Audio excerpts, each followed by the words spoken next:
The sound of her hand hitting my face echoed through the yard, but it wasn't the sting that hit me first. It was her words. You're not even their real father. You just adopted them. Everything stopped.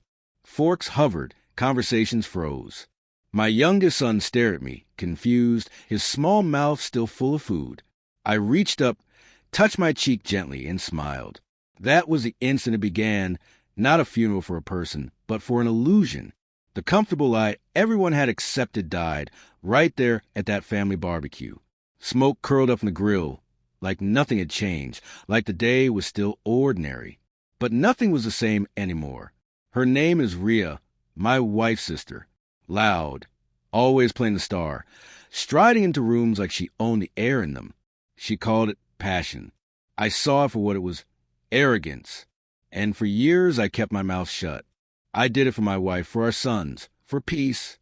I met Elena a decade ago, a widow with 2 little boys who barely reached my knees.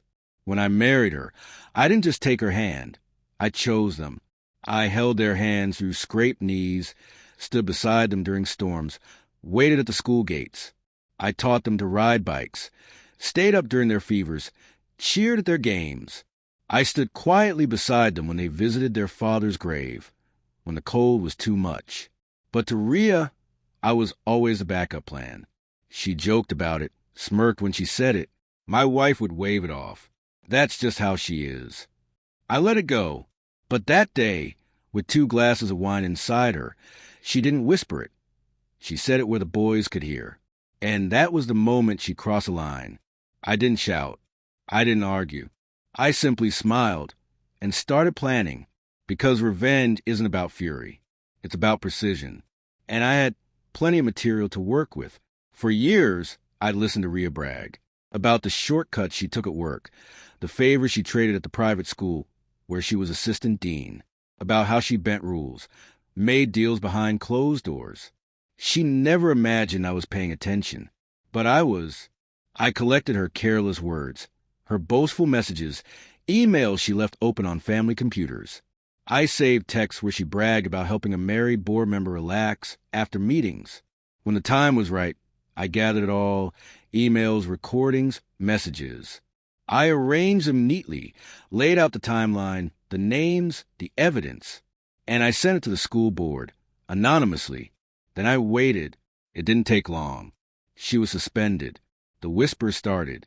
Then the news broke. Local scandal, leaked emails, screenshots, photos. Her social media vanished overnight. Her wine glass didn't. But I wasn't finished. The final step had to be personal, face-to-face. So I invited everyone over for another dinner. Small, quiet, just family. She came late, sunglasses hiding her eyes. No makeup, no drama this time. She stayed at the edge of the room, a shadow of who she'd been. When dessert was served, I cleared my throat. I've been thinking about what you said, about me not being their real father. She stiffened, bracing herself. Elena glanced between us, worried. I never tried to replace their father. I said, my voice steady. I just stood where I was needed. I've been there for every scraped knee, every nightmare, every celebration, every heartbreak. You weren't. She opened her mouth, but I raised a hand, stopping her. And since you brought up, I reached into a drawer and placed a small stack of papers on the table. Here's everything you've said, done, bragged about. Everything I shared with the board. The room was silent. She stared, her hand shaking. You should have stopped at the slap, Rhea, but you didn't. Now you're out of a job, under investigation, and the school is facing lawsuits from parents who trusted you. Elena's voice was soft, broken. You did this? I shook my head. No, she did this.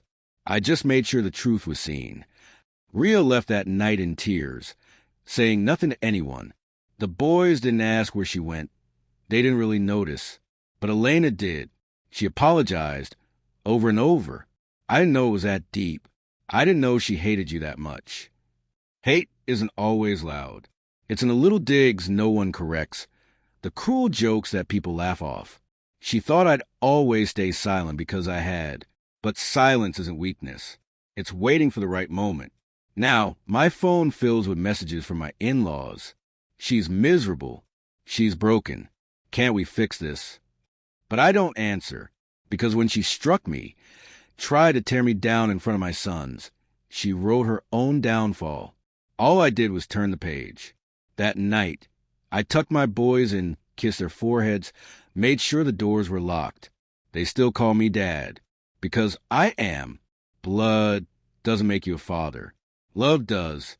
And that's something she'll remember every time she passes a playground and realizes it's a world that no longer welcomes her. I didn't raise my voice. I raised the stakes. And I didn't just win. I ended the game.